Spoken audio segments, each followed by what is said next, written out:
Queridos amigos de la revista Lee Más, me da muchísimo gusto grabar este podcast especial porque nuestro invitado, nuestro protagonista es mi muy querido y admirado Jorge F. Hernández, a quien seguramente conocen y han leído bien, autor de muchos libros, periodista, cuentista, novelista, aforista, cuentiminista, no sé cómo llamarla esa.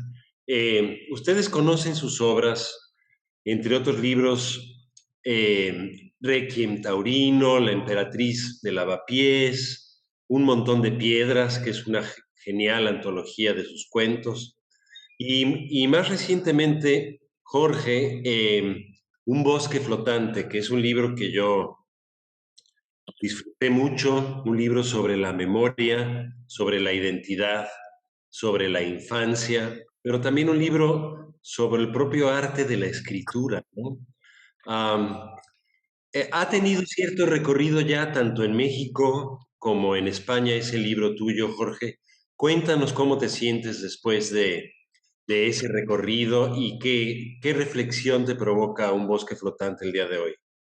Bueno, de entrada quiero agradecer la presentación porque me dieron ganas de abrazarme y me da muchísimo gusto, aparte de que en realidad no sabía que me tocaba contigo y ha tiempo que no te veía, pero yo te quiero mucho, lo sabes.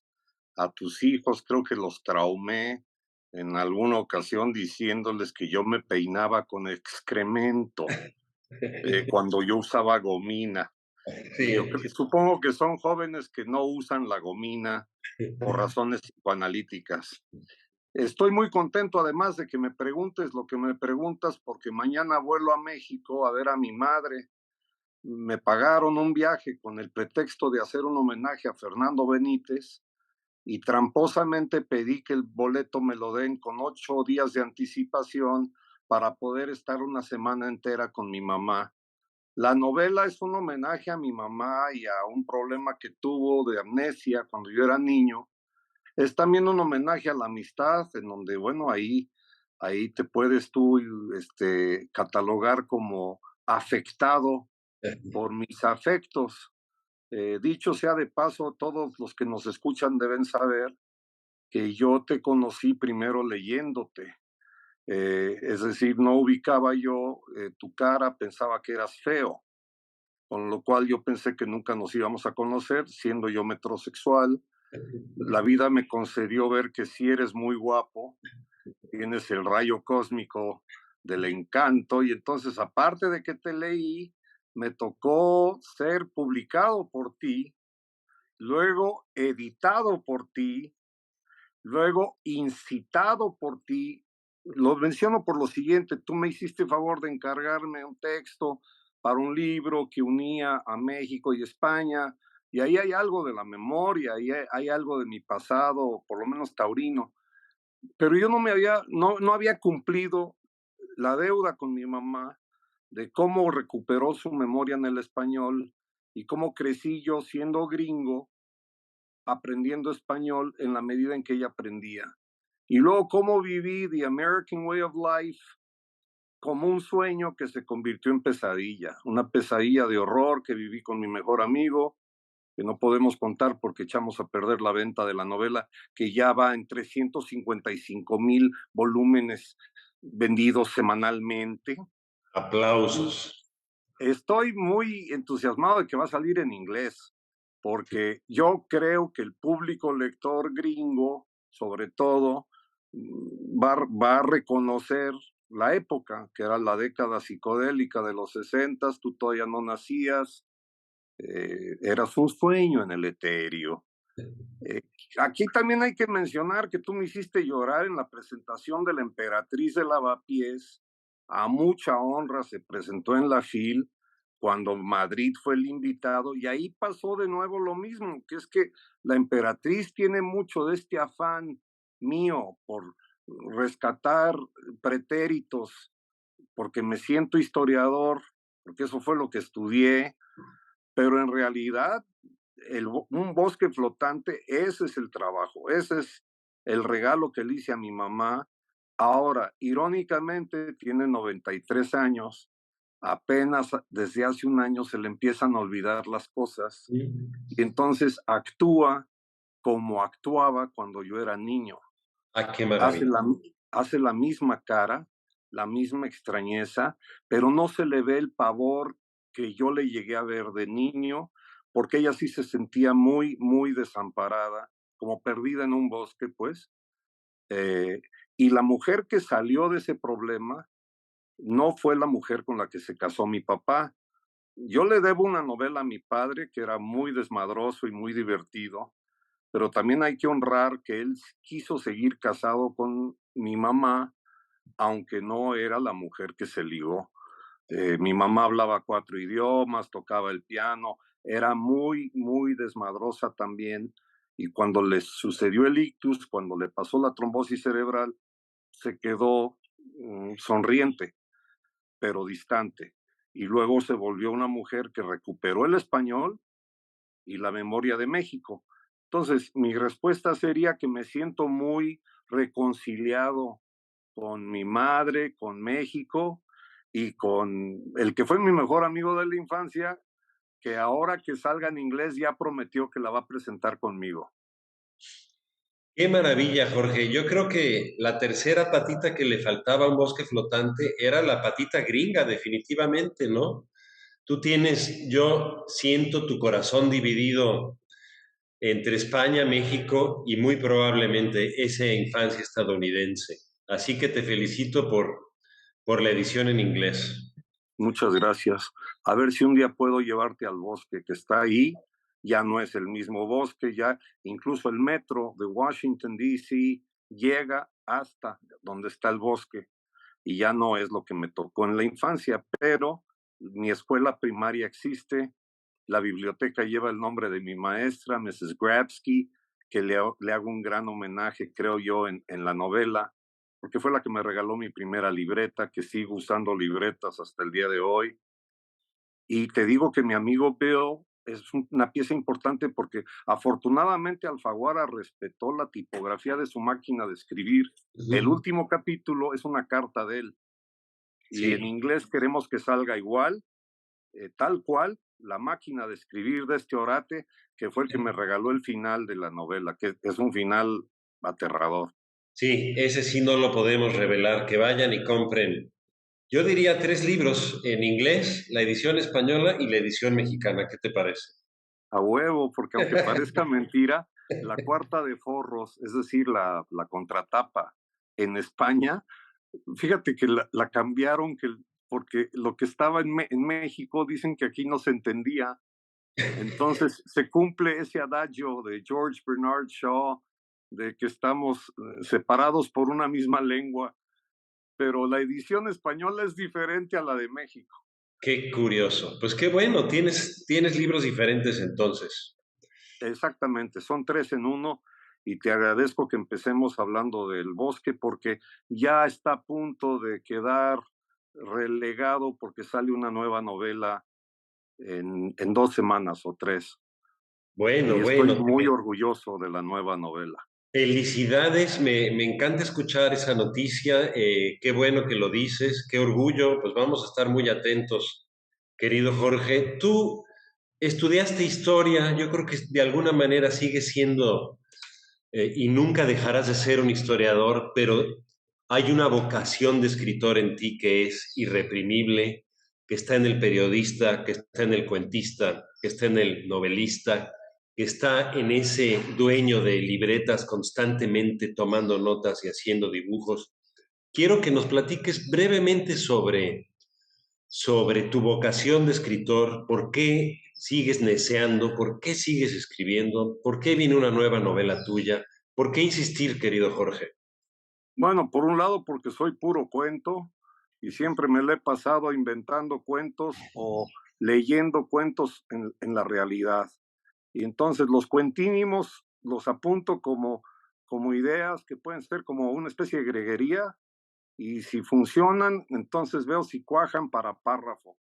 Y si germinan, a ver si avanzan unas páginas. Y de ahí han salido las novelas que he publicado, empezaron como una anotación quizá útil para un artículo.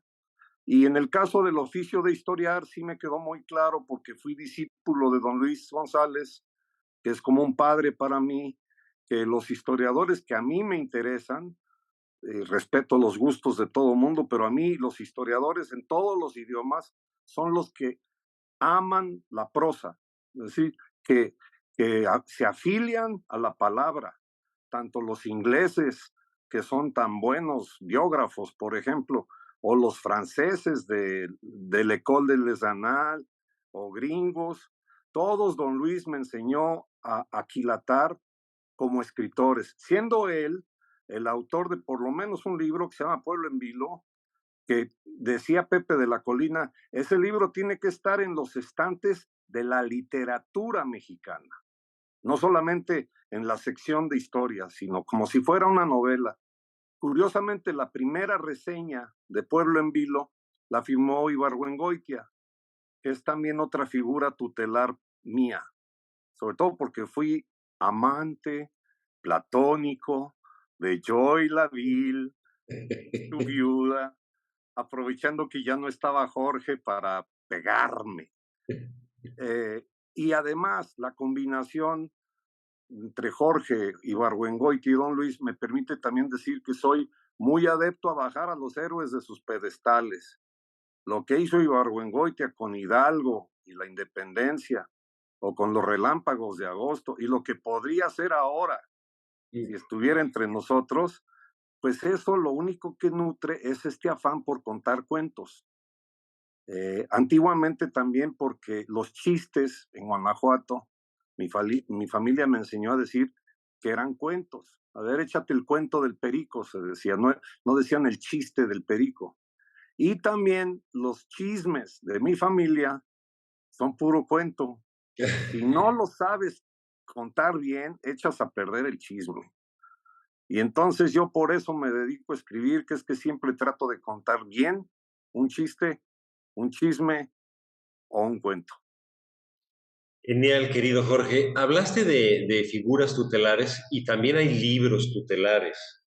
Quiero pedirte un poco a bote pronto que me hables de uno o dos libros que decidieron tu vocación, que han sido tutelares, que te han acompañado siempre, a los que siempre vuelves. Esos libros que están ahí siempre dispuestos a ayudar al escritor y al lector, por supuesto. Sí, cuando me vine a hacer el doctorado a Madrid hace 40 años, me dio vergüenza matricularme sin haber leído El Quijote. Yo había visto la película de Cantinflas y en algunas reuniones yo mentaba escenas del Quijote que hay personas muy amables me decían, fíjate que eso sale en la película, pero eso no está en la novela. Entonces, yo leí El Quijote en 87 y lo hago cada año desde entonces. Ya llevo 38 lecturas y la he hecho también en audiolibro, la hice también a dos voces con uno de mis hijos, la leí también en pantalla. Cada año, en abril, leo El Quijote y cada año me ayuda a entender lo pequeñito que soy, pero las ganas que tengo de crecer. Y otro libro fundamental, creo que esto te puede emocionar, es El principio del placer de José Emilio Pacheco.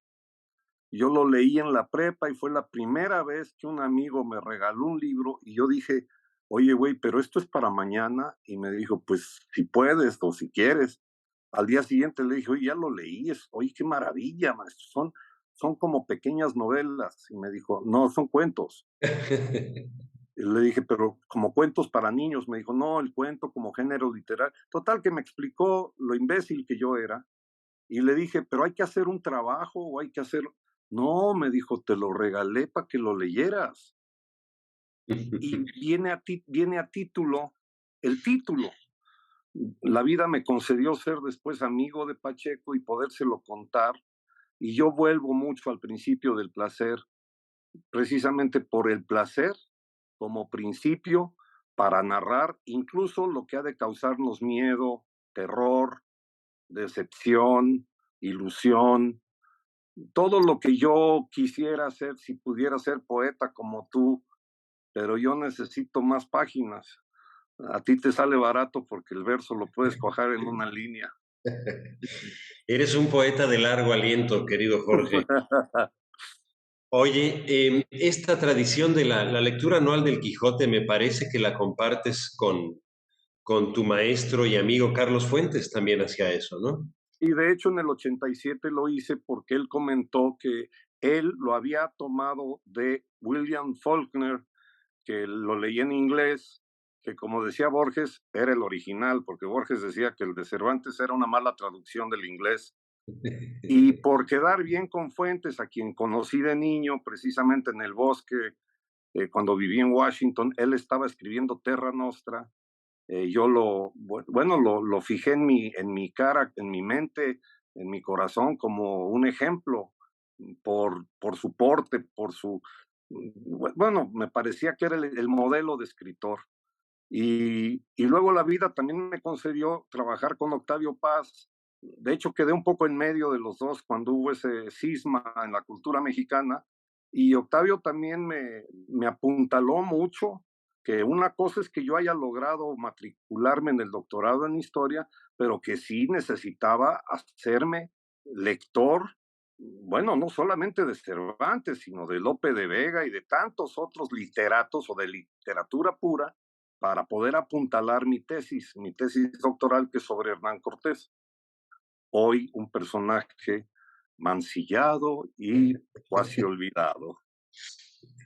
Muy bien, querido Jorge. Te invito a que me digas breves reflexiones, también a bote pronto, con unas cuantas palabritas que yo te voy a ir soltando. Venga, Vamos pues. Pérgamo. mi vida, yo siempre había pensado que podría ser librero, ahora lo soy. A un año de que me cortaron la cabeza por defender la lectura, la vida me concedió vender libros todos los días. Dibujo. El sustento de los cuentos. Si el personaje cuaja como dibujito, ya le pongo nombre y de ahí ya sale el chiste o el chisme. Esta va relacionada. Hoja en blanco. Ah, el pavor de todos los días.